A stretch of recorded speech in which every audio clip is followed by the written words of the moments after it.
Okay,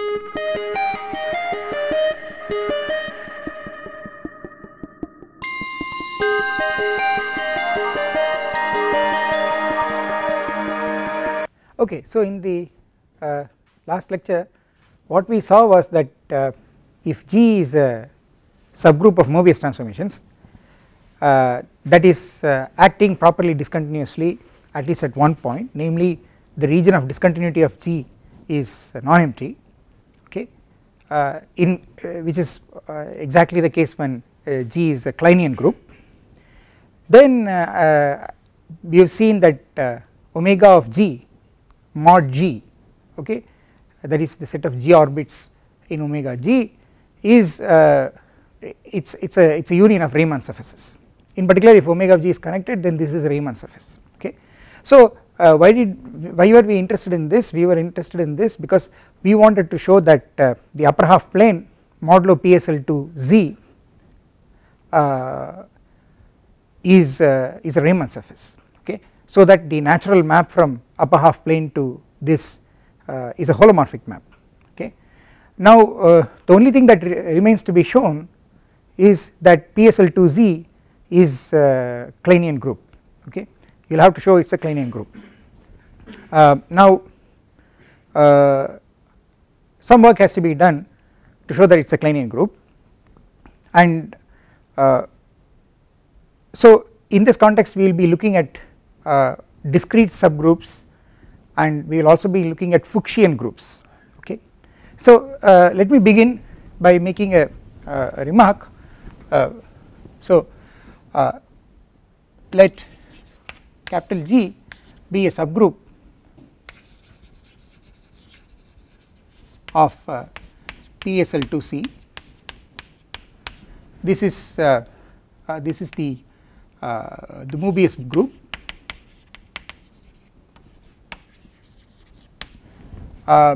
This rather identified with the Moebius group,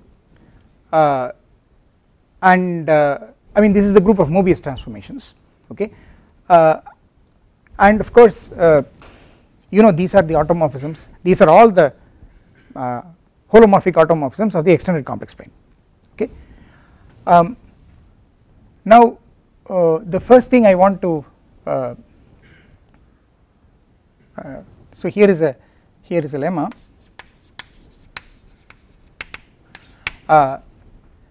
If G is Kleinian, then G is either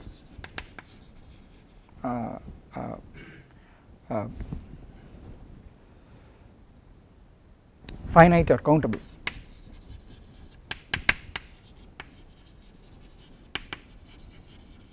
okay. So actually our discussion is trying to show actually that a Kleinian group is finite or countable, and then you know if it is finite or countable and if you could somehow deduce from that it is discrete, okay, which is what we are going to do after this, then we get that Kleinian implies discrete, okay, and if you take PSL2Z, I am trying to show that PSL2Z is Kleinian, okay, but what I know, what I can immediately see about PSL2Z is that it is discrete because it is the image of SL2Z and SL2Z is discrete. So I will have to say something about the topology on SL2Z and PSL2Z, which I will do, but what I must tell you is that the discussion is trying to connect the Kleinian nature with the discreteness, okay, and that is going to help us to decide when a group is Kleinian under certain special circumstances, and PSL2Z will fall in this category of special circumstances, okay.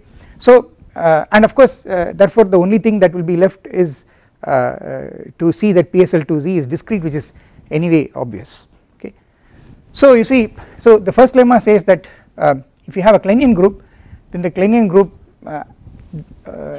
as a set, it is either a finite or a countable set. Okay, and what is the proof of this?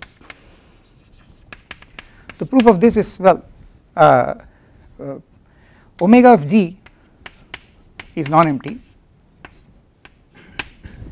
Okay, so it means that there is at least one point at which G is acting, at least one point in the extended complex plane where G is acting properly discontinuously, and well, you know that that point can either be a point with trivial stabilizer, or it can be a point with non-trivial but of course finite stabilizer. And you know, if it is a point with finite stabilizer, then as we have seen the local picture, it is surrounded by a neighborhood which is full of points which have trivial stabilizer. So in any case I can always pick a point, a point in the finite complex plane, okay, a point different from the point at infinity, where G acts freely, where the stabilizer is trivial. Okay, so pick a point Z0 belonging to C, intersection omega of G, okay, where G Z0 is trivial. Okay, we can do this. Okay, and then my claim is, you see, then look at the orbit map,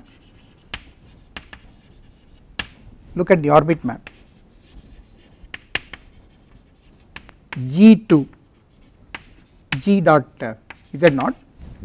Okay, this orbit map will be it will be a bijection,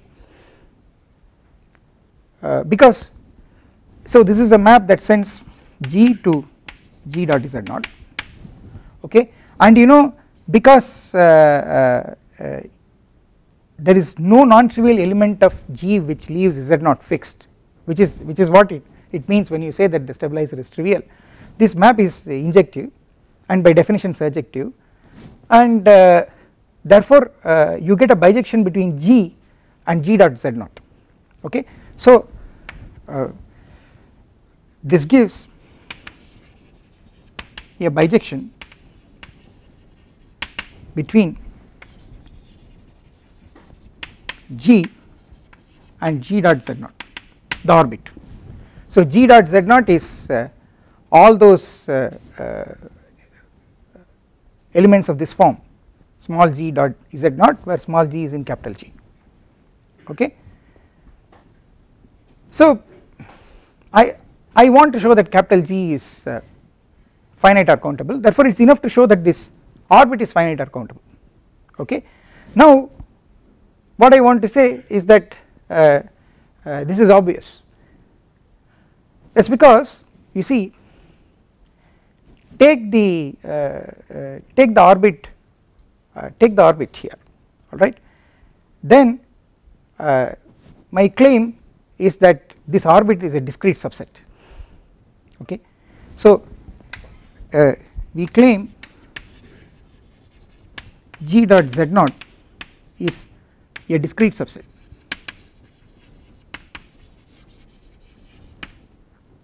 It is a discrete subset, okay, of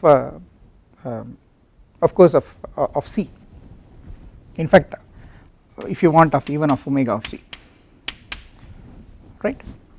It is a discrete subset, and why is it a discrete subset? Because if it is not a discrete subset, it will have an accumulation point.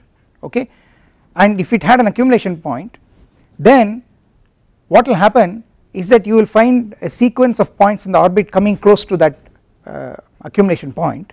Okay, and then that means you will have you can find points in the orbit which are as close as you want, different points in the orbit that are as close as you want, and that cannot happen because of the fact that the stabilizer is trivial and every element small g of capital G this there is a special neighborhood of Z0 which displaces, which is completely displaced away from itself by any non-trivial element of capital G, that will get contradicted.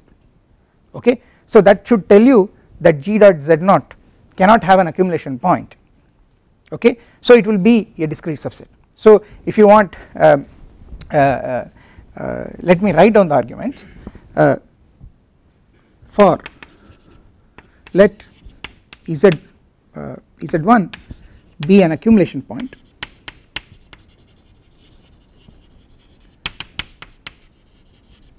of the orbit, okay, and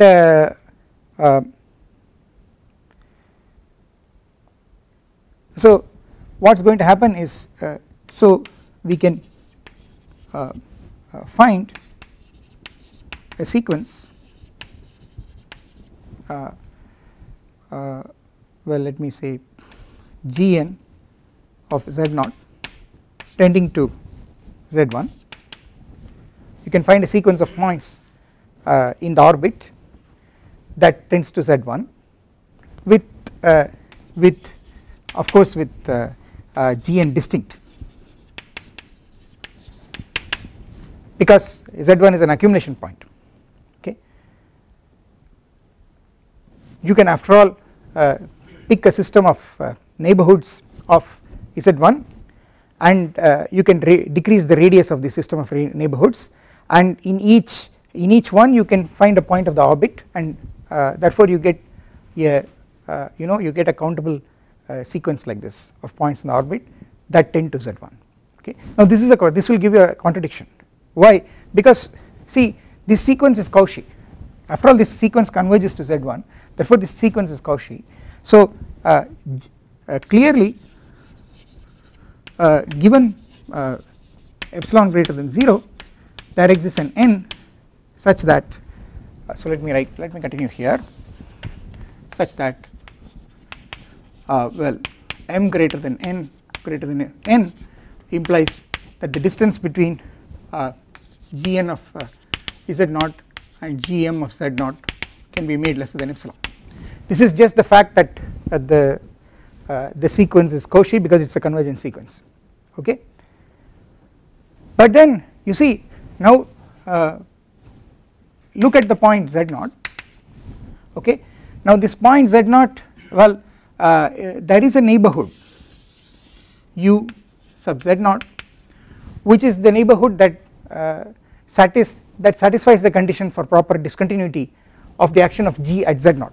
What is the condition? The condition is, well, if you move it, if you take the image of this neighborhood by any non-trivial element of G, you end up with a translate which does not intersect this neighborhood. So if I move this neighborhood by, let us say Gn, then I'll get this neighborhood here, I'll get a translate of that which is Gn U Z0, and of course the point Z0 will move to this point which is Gn of Z0. Okay, and if I take a different Gm, okay, a Gm different from Gn, which I've already taken here, okay, then well, I'll get another translate which will be Gm of U Z0, and of course Z0 will move to the point Gm dot Z0. Okay, and these two neighborhoods cannot intersect. That is because Gn and Gm are distinct. Okay, because if these two neighborhoods intersect, then you would have then you would contradict the fact that this is this neighborhood is completely displaced from itself by every non-trivial element of G. See, if you want I can write that down. Gm U Z0 intersection, suppose Gm Gn U Z0, if this intersection is non-empty. Okay, so what it will imply is, it will imply that Gm dot some Z prime is equal to Gn dot Z double prime, where Z prime and Z double prime are in U Z0. This is what it will imply. Okay, but then you see what this will also imply, it will imply that Gn inverse Gm of Z prime will be Z double prime, because after all I can operate by Gn inverse on this side being a group, but then this will imply that Gn inverse Gm of U Z0 intersection U Z0 is non-empty, because this contains Z double prime, this contains Z double prime, which is also a point here, and this is a contradiction. Why is this a contradiction? Because Gn inverse Gm is not the identity, Gn inverse Gm is a non-trivial element of G, and every non-trivial element of G is supposed to displace U Z0 completely away from Z0, so it is a contradiction. Therefore the diagram is as I have shown, these two do not intersect, but if and this holds for any n and m, so if you let n and m to tend to infinity, the distance between Gn Z0 and Gm Z0 cannot be made arbitrarily small, which is what this condition says, so it is a contradiction. Okay, so well let me write it here clearly.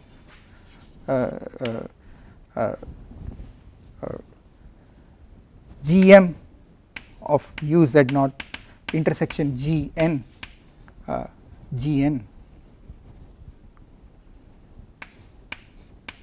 U sub Z0 is empty for m not equal to n. Of course I am assuming m is not equal to n. Okay, this intersection is empty and contradicts if you want this condition, well if I call this condition as star, it contradicts star obviously. Okay, so the moral of the story is that G dot Z0 is a discrete subset of omega G. Okay, now I use the following fact, that if you are looking at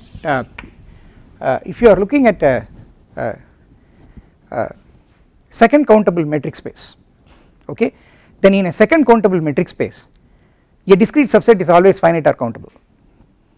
Okay, in particular omega G is a subset of C, which is R2 topologically, it's of course a second countable metric space, and a discrete subset is therefore finite or countable.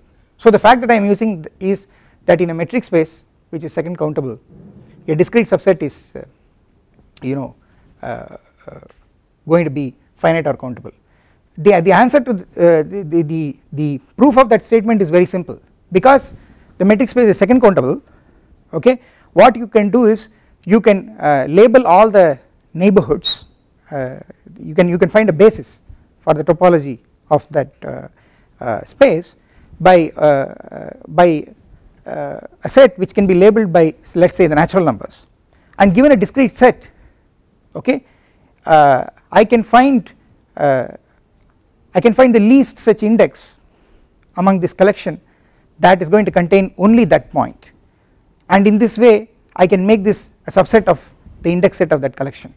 Okay, and that will give you and that along with the fact that a subset of a countable set is countable or finite will tell you that G dot Z0 is either finite or countable. Okay, so I am using a second countability here, right, and of course all Euclidean spaces are second countable, because for example if you are taking complex numbers, you can get a countable basis by looking at all the you take the collection of all points with rational coordinates, and for each such point you take all the balls, I mean open disks with rational radii, that if you take the union of all that, that's a union of it's a countable union of countable sets, and which is again countable. Okay, so let me write that down. Now since well C is second countable,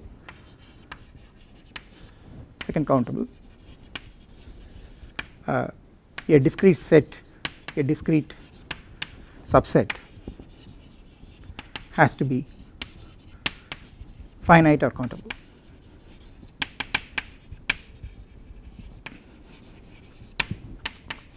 So that is end of the proof for this, because I have shown that the orbit is finite or countable and the orbit is bijective to G, and it is bijective to G because I have chosen a point with trivial stabilizer. Okay. So a Kleinian group is finite or countable. Now I next want to say more. I want to say in fact that a Kleinian group is actually discrete. Okay, I want to say that a Kleinian group is actually discrete, but then to say a Kleinian group is discrete, I must have some kind of topological structure on this. So I just want to explain what the topological structure is very quickly. You see, we have M2C. This is the this is, you see, this is just the space of 2 by 2 matrices with entries in complex numbers, and this can be identified with C to the 4 because you have 4 entries. So you can identify it with the 4-dimensional complex space, right? And well, and in M2C, if you take GL2C, okay, if you take GL2C, then this is an open subset. See, M2C can be given a topological structure, even a metric space structure, because C4 has all those structures. Okay, so you can make this into a topological space, you can make it into a metric space. But if you take a matrix ABCD with entries ABCD, you just associate it to the 4 tuple ABCD. Okay, so this is nothing but C4 in a disguised way. Okay, and what is GL2C? These are all those points, these are all those matrices that are invertible. That means this is the set of points where the determinant function is non-zero. Okay, but you see the determinant function is a polynomial function, it is a polynomial function of the coordinates, so it is continuous, and the set of points where a continuous function does not vanish is an open set. Okay, so this is an open subset, this is an open subset, and this also inherits subspace topology and a metric and so on. And in this I can further go down and look at SL2C. SL2C is a closed subset, it is a closed subset here, and as in fact it is a closed subset there itself, because these are all those matrices with determinant 1. Okay, matrices with determinant 1 is you are looking at the zeros of a continuous function, therefore this is a closed set there itself. Okay, and of course again this also inherits the topology and a metric space structure and so on and so forth. And now how do I get to PSL2C? What I do is I just go mod the plus or minus identity. So I capital I sub 2 is a 2 by 2 identity matrix, and this plus or minus identity is of course a normal subgroup of this group if you want, and mind you these two are groups also under multiplication, and the multiplication turns out to be also continuous. Okay, so well, if I go mod plus or minus I2 I get PSL2C. Okay, so well sometimes I write SL subscript to C, sometimes you can also write as SL2 comma C, that should not cause any confusion. So if you go mod plus or minus identity, then you get this PSL2C, and you see what you are doing here is you are going modulo a subgroup, a normal subgroup. Okay, you can actually check that this is a covering. Okay, this is a 2-sheeted covering, because plus or minus identity is going to act freely on this. Okay, and this is the covering, and therefore the moral of the story is that this will also inherit, you know, all the properties of this. So it will be a metric space, and it will be you know Hausdorff and so on and so forth. So the point is that when you look at Moebius transformations are elements here, okay. You can always you can talk about convergence of a sequence of Moebius transformations as points here, okay, and you can also talk about you can also talk about a subset. So this has a topology.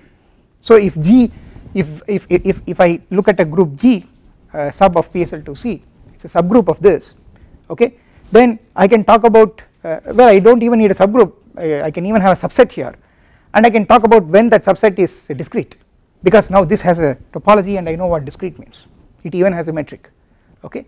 So well, so given this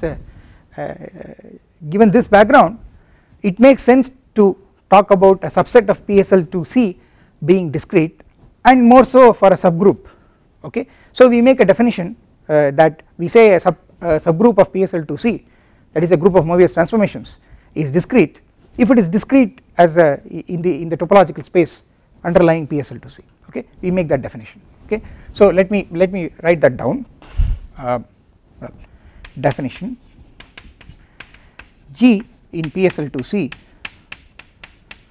is said to be discrete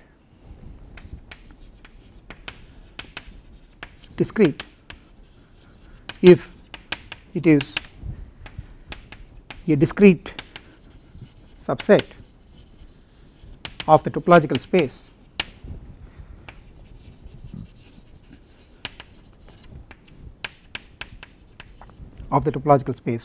PSL2C, okay. So in particular I can define what a discrete subgroup of Moebius transformations is, okay. It is a subset which is discrete and is also a subgroup, alright. Okay, now having said this, what am I going to say next? I am going to say that suppose G is a Kleinian group, then as a subset of the topological space underlying PSL2C, I claim that it is a discrete subset, okay. So here is a well, lemma: if G in PSL2C is Kleinian, then G is discrete, okay. So this is stronger than that lemma, okay. This is stronger than that lemma, because if I knew G is already discrete, then you can believe that PSL2C is second countable, because for PSL2C everything comes from above and C4 is of course second countable, okay. So PSL2C being second countable, you know, any discrete subset is of course finite or countable. So this will be implied by this. So this is a strengthening of that lemma, okay. So how will one prove this? Proof is well, it is essentially the same kind of argument. I assume that G has an accumulation point, okay, and I prove that I get a contradiction to the action of G being properly discontinuous. So I assume G is Kleinian, therefore the action of G, there are points at which G acts properly discontinuously, I can get a contradiction to that, okay, if G has an accumulation point, okay. So that is the proof. So let me look at it for a moment.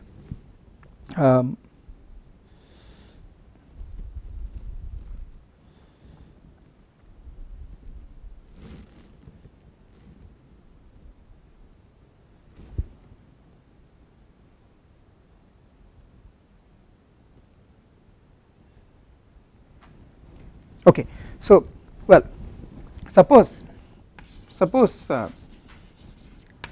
G is not discrete. Suppose G is not discrete. okay, then G has an accumulation point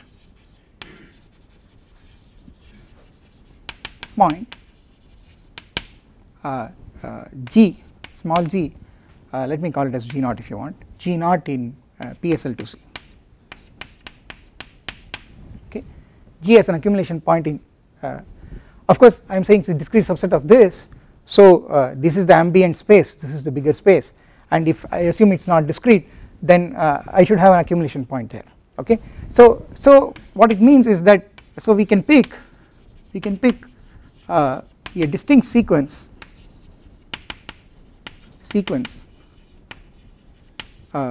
Gn which goes to G naught, where Gn are all from your G. Okay, so so I can pick up a distinct sequence. Okay, now you see again if Gn tends to G naught, if Z is any point, then in particular if I take a point which is a point in omega of G, okay, a point where G acts properly discontinuously, okay, then of course if Gn tends to G naught, it is not hard to verify that Gn Z tends to G naught Z. Okay, now Gn Z tends to G naught Z will tell you that Gn Z is going to be a Cauchy sequence. Okay, but then if Gn Z is a Cauchy sequence, then I will get a contradiction to the action of G being properly discontinuous at Z. Okay, the argument is very similar to this. Okay, so let me write that down. So that will tell you therefore that this cannot happen. Okay, so let Z naught belong to omega of G, then well Gn Z naught tends to G naught of Z naught, which if you want you can call it as Z1. Okay, and Gn of will be Cauchy. Okay, and we are in the same situation as we were here. Okay, you can of course if you want you can even take well, to be on the safer side, take Z naught to be a point in the finite complex plane, and if you want even take Z naught to be a point with trivial stabilizer, just like we did there. Okay, you can do that, and G and Z naught will be Cauchy, and this will contradict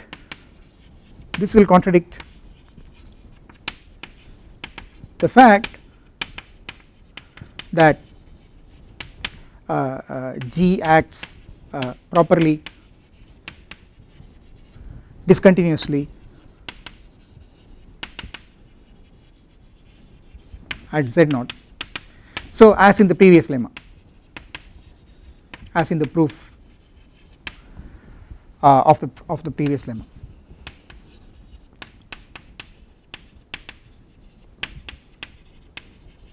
Okay, so that is the proof of this statement, right. So the only thing that has to be checked is that if Gn tends to G naught in the topology here in PSL2C, you have to check that Gn of Z tends to G naught of Z for any finite complex number Z. That should not be very difficult to check. Okay, well, so now this lemma tells me that a Kleinian group is discrete. Okay, now I am looking for a situation when Kleinian and a discrete group is Kleinian. I want a situation when a discrete group is Kleinian, and once I get a condition for that, if I can show that PSL2Z satisfies that condition, I am in good shape, because then I know that PSL2Z is Kleinian, which is what I want. Okay, so that U mod PSL2Z will become a Riemann surface. Okay, now unfortunately a discrete group need not be Kleinian. There is a standard counter example to this. Okay, so remark, or well, a warning, okay, a discrete group subgroup need not be Kleinian.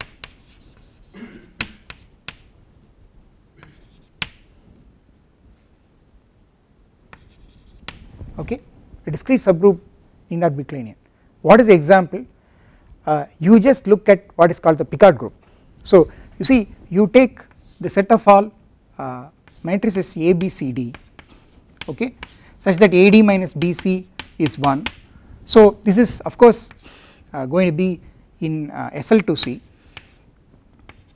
okay, these are all matrices with determinant 1, so it is going to be in SL2C, and I am going to put the additional condition that A, B, C, D are Gaussian integers, okay. I am going to put the condition that A, B and C, D are they are complex numbers whose real and imaginary parts are the usual integers, okay. So I will put this extra condition A, B, C, D are Gaussian integers, that is the real and imaginary parts are usual integers, okay. The fact is that you see it is very clear that this is discrete, okay, because the entries are all the real and imaginary parts, the entries are only integers, okay. It is very clear that this is discrete, alright. In fact, if I put the condition that A, B, C, D are Gaussian integers in and look at the corresponding subset in M2, that itself will be a discrete subset of M2, okay. So and this is a subset of the this is just the intersection of that subset with this, okay. So it continues to be discrete, right. But the big deal is that you can show it is an exercise, and I will not say it is an easy exercise, it demands a little bit of work. You can show that this group is not Kleinian, okay, this group is not Kleinian. So in fact the way it is done is that you can show that this group the orbits of this group you can find orbits of this group have accumulation points, okay. So that is how the proof goes. So it is an exercise also, albeit a slightly harder exercise. So let me write this, let me make it as a remark. So the image of this, so I have this quotient which is PSL2C, and the quotient, the image here is called the Picard group, okay. This is called the Picard group, okay. It is all these determinant 1 2 by 2 matrices with entries Gaussian integers up to plus or minus 1 up to sign, okay. Of course going to PSL2C is just going mod sign plus or minus, okay. So the Picard group is not Kleinian, the Picard group is not Kleinian. So the problem is therefore Kleinian and the notion of discreteness and Kleinian nature, Kleinianness if you want, they are not the same, but here comes something that again turns out to be good and God given. If you put the additional condition that the group preserves a disk or an upper half plane, okay, such groups are called Fuchsian groups, okay, a subgroup of Moebius transformations that preserve a half plane or a disk, okay, they are special, they are called Fuchsian groups, okay. And the beautiful thing is, for Fuchsian groups there is no difference between discreteness and Kleinianness. That is the theorem we are going to prove. If you believe that theorem, then you see immediately that PSL2Z is Kleinian, because PSL2Z is discrete and PSL2Z leaves the upper half plane fixed. So PSL2Z is a discrete Fuchsian group, but then it is Kleinian, therefore PSL2Z is Kleinian, okay. So let me make the definition here, definition a subgroup G of Moebius transformations is called Fuchsian if it leaves invariant or preserves a disk or a half plane. Okay. So, standard example is PSL2C, PSL2Z is Fuchsian because you know it is a subgroup of PSL2R, and PSL2R is precisely the all the Moebius transformations that leave the upper half plane fixed. Okay. So, this leaves the upper half plane fixed, and therefore it is Fuchsian. Okay. So, now let me state that theorem which is going to be of great help to us. Okay. So, here is the theorem. Let G be a Fuchsian group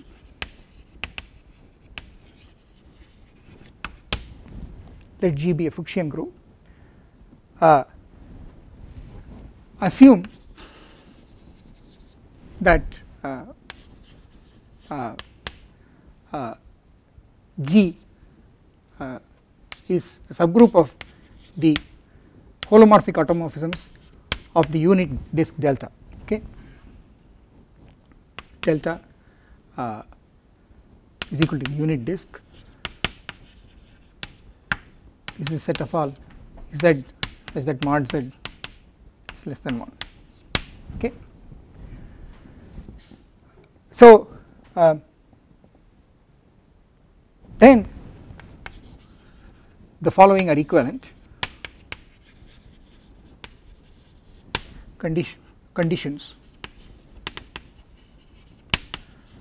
are equivalent. Number 1, G is discrete. Number 2, G acts properly discontinuously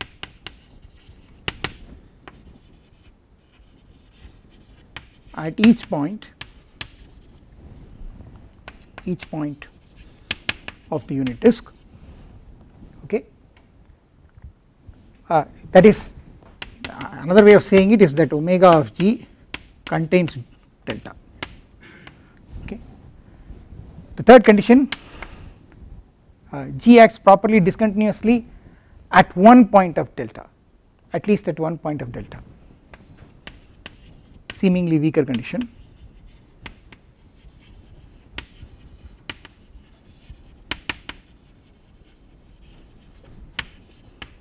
At some point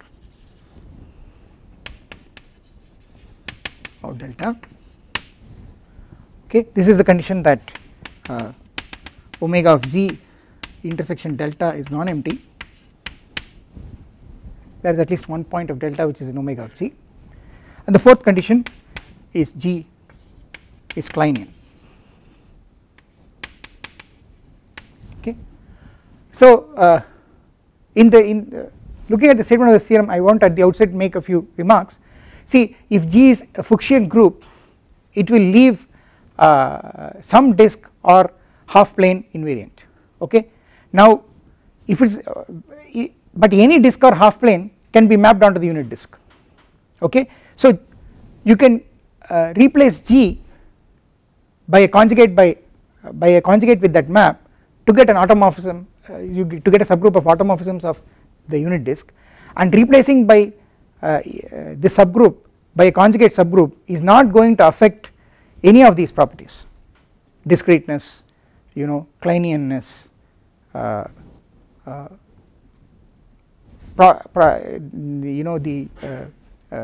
the action being properly discontinuous and so on and so forth. Okay.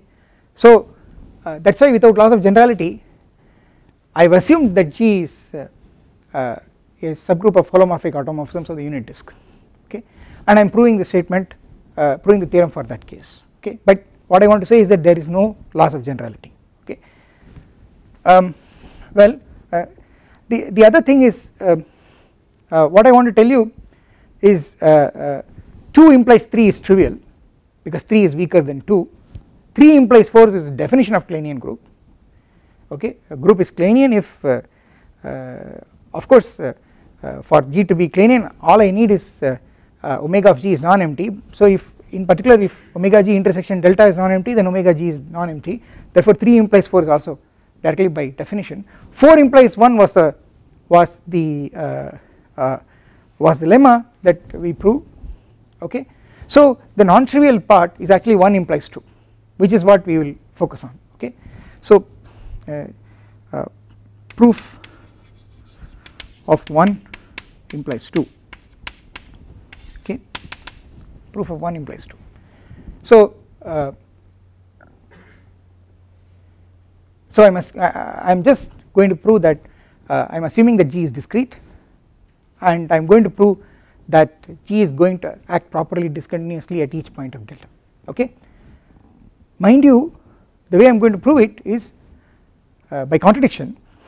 I am going to assume that there is a point of delta where G does not act properly discontinuously, and using that point and special knowledge about the automorphism group, how this automorphism group looks like, and Schwarz lemma, okay, I am going to cook up an accumulation point for G which will contradict 1, okay. So it's a very clever proof but not all that complicated, okay. So let me do that. We assume that Z0 is a point in delta which is a point in delta minus omega of G, rather I should write well, there isn't enough space here, let me write it in words. We assume that Z0 is a point of delta where G does not act properly discontinuously,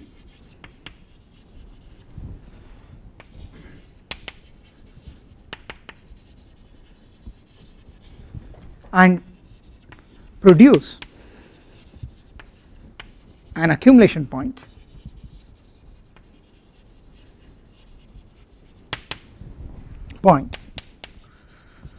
for G in the automorphism group of delta, a contradiction.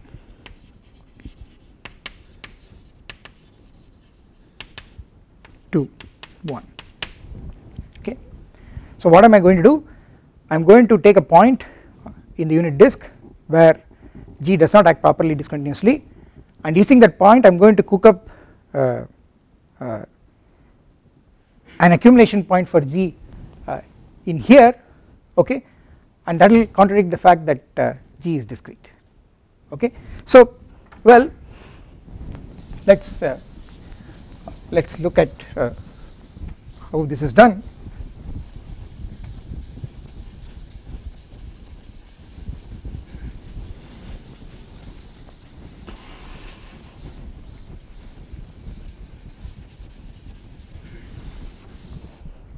So let me make a few remarks to begin with. See, the automorphism group of delta, the group of holomorphic automorphisms of delta, what does it look like? This is something that is probably an exercise you would have done in first course in complex analysis. Let me recall. It is the set of all bilinear transformations of the form e power I alpha times well I should say Z goes to e power I e power I alpha times Z minus Z prime by 1 minus Z prime bar Z, where alpha is a real number and Z prime is an element of delta. you see Z prime will go to 0 under this map. This is a Moebius transformation, this is a Moebius transformation, okay, and it's precisely these, and Z prime is a point in the unit disk, and these are precisely all possible automorphisms of the unit disk. Okay, this is an exercise in a first course in complex analysis. You should do it if you have not done it. Okay, and it's not difficult to do. Now what I am going to do is that, well,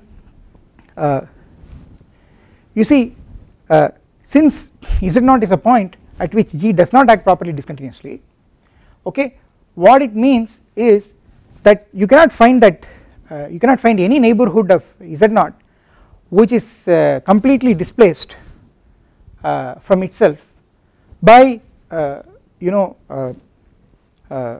but a finite number of elements of G.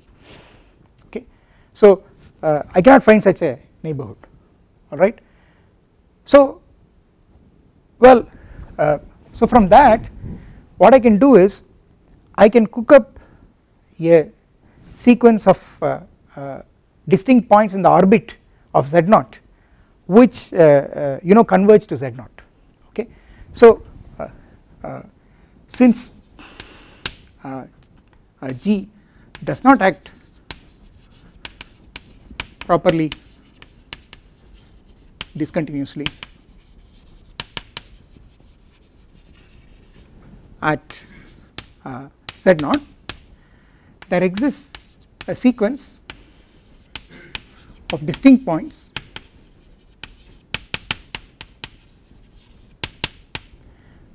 in the orbit G dot Z0 Zn tending to Z0. Okay, and of course these Zn's are all in the unit disk. Okay, mind you, Z0 is also in the unit disk. Okay, I get this because G is not acting properly discontinuously at Z0. Okay, and then we can find a sequence of distinct elements of G, Gn of G such that Gn takes Zn to Z0. Okay,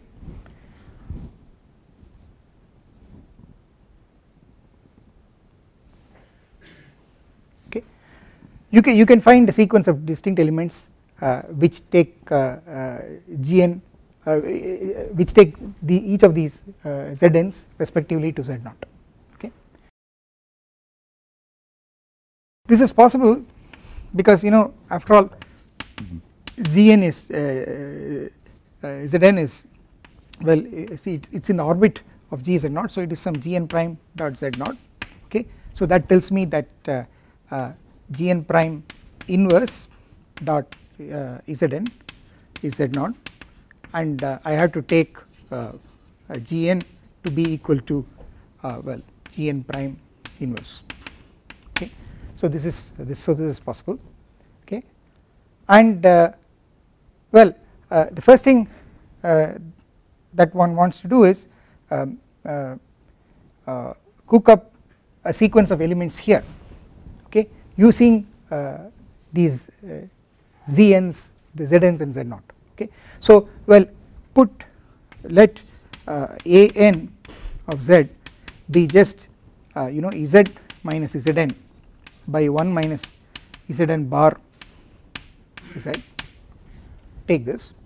Okay, then of course for n, of course n greater than or equal to 0, of course I can include the case n equal to 0, then An of course tends to A0. As n tends to infinity, Zn tends to Z0, so An of Z tends to A0. Okay, now consider Cn to be you take a n plus 1 inverse composition, well, g n plus 1 composition g n composition, I guess a n, maybe I'll have to put I have to put an inverse here and I remove the inverse here. So let me check this. It's easy to that's right. Yeah, the reason why you are doing this is very there's an obvious reason. I want Cn to fix the origin. Okay, I mean this, you adjust this in such a way that Cn fixes the origin, and the thing in between, these two, the composition of these two, they are all in G. Okay, that's what I want. So you see, it's quite easy to see that Cn, of course Cn is a composition of automorphisms of delta, and therefore it is certainly an automorphism of delta, there is no doubt about that. Okay, and you see, if you calculate you see each an, if you take Cn of 0, what I will get is I will get an plus 1 of gn plus 1 inverse of gn on well, an inverse of 0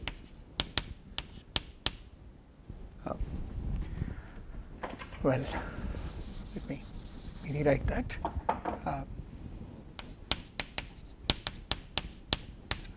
And you see an, see an takes Zn to 0, and it's a Moebius transformations are bijective. So an takes Zn to 0, so an inverse of 0 is Zn. Okay, so what you will get is this will become an plus 1 composition gn plus 1 inverse composition, well, acting on gn of Zn.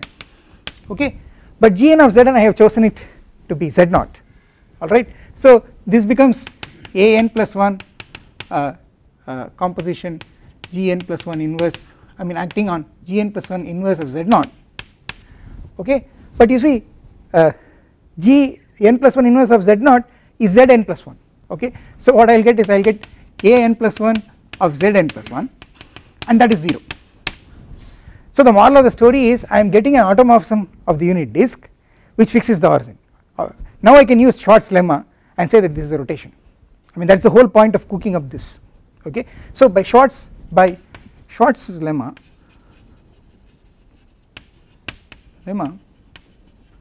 you see Cn of z has to be lambda n of z, lambda n times z, where lambda n is an element with modulus 1, namely it is a rotation about the origin. Okay, the only automorphisms of the unit disk which preserve the origin are rotations. That's one version of Schwarz lemma which we have already used and we are again using. Okay, now you see this of course these Cn's are all from the Cn's I can of course get hold of an infinite subsequence. Okay, and therefore I get an infinite subsequence of lambda n's. Okay, these are all points on the unit circle. Okay, and the unit circle is complete, it is compact. So I can extract from this a subsequence that converges to a point on the unit circle. Okay, and therefore without loss of generality I can assume that the lambda n's tend to lambda naught with mod lambda naught equal to 1. Okay, so I am using the completeness of the unit circle. Okay, so since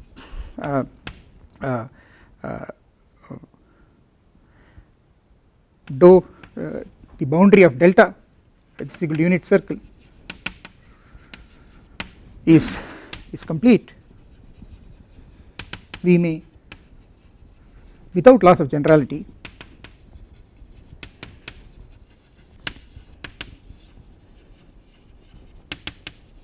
assume that lambda n tends to lambda naught, and of course with mod lambda naught is 1. Okay, so now what I want you to do is I want you to look at this sequence in between. If I call this sequence as Hn, okay, then my claim is that that will give me a sequence which has an accumulation point. And what is the accumulation point? The accumulation point is just gotten by letting n tend to infinity, okay. So let me write that down, and that will give me the contradiction that I wanted, okay, and that will complete the proof. So let me write it down. Put Hn to be the thing in the middle, Gn plus 1 inverse composition Gn. This is going to be a sequence in G, okay. Then you can see that you see Hn well, Hn is going to be, it is just you know, it is an plus 1, so I just compute what Hn is using this definition. So it turns out to be a n plus 1 inverse composition Cn composition an, okay, and this tends to what this tends to as n tends to infinity, but as n tends to infinity you see ans, of course ans as n tends to infinity tend to a0, and Cn as n tends to infinity tends to c0. So this tends to a0 inverse composition c0 composition a0, which is a point of which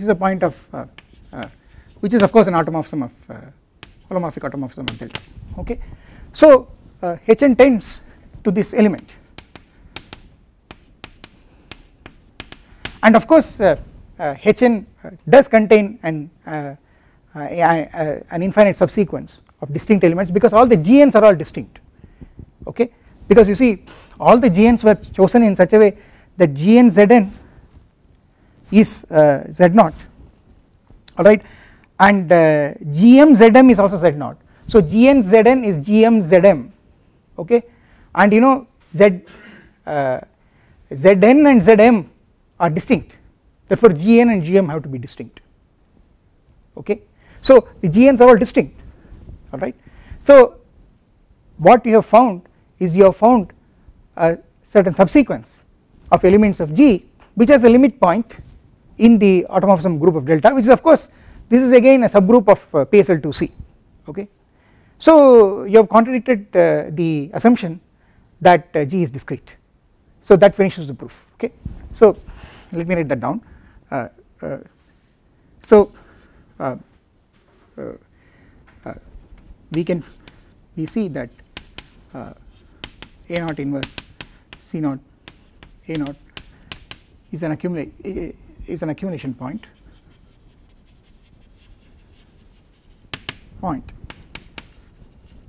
for G in automorphisms, the subgroup of holomorphic automorphism delta, which is a subgroup of course PSL2C, and hence get a contradiction to the assumed discreteness of G.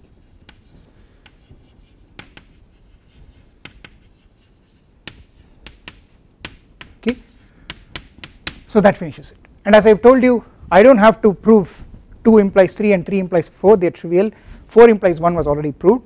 So the moral of the story is therefore that so long as you are looking at a Fuchsian group, okay, there is no difference between discreteness and Kleinianness, okay, and since PSL2Z is indeed a Fuchsian group and it is discrete, it is Kleinian, therefore it will act properly discontinuously, and if you take the upper half plane and you go modulo that group, then the quotient will be a Riemann surface, okay.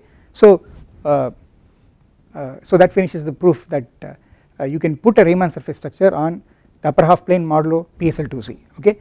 Now the rest of our discussion will try to show that this Riemann surface is actually none other than the complex plane, okay, with the standard holomorphic structure. So the original statement was U mod PSL2Z is on the one hand bijective to the set of holomorphic isomorphism classes of complex tori. That is what we proved, and now what we have proved is that the set of holomorphic isomorphism classes of complex tori itself is a Riemann surface, which comes as a ramified quotient of the upper half plane, and what we now are going to prove is that this Riemann surface is none other than the complex plane itself. Okay, so that is what we are going to do next. Okay, so I will stop here.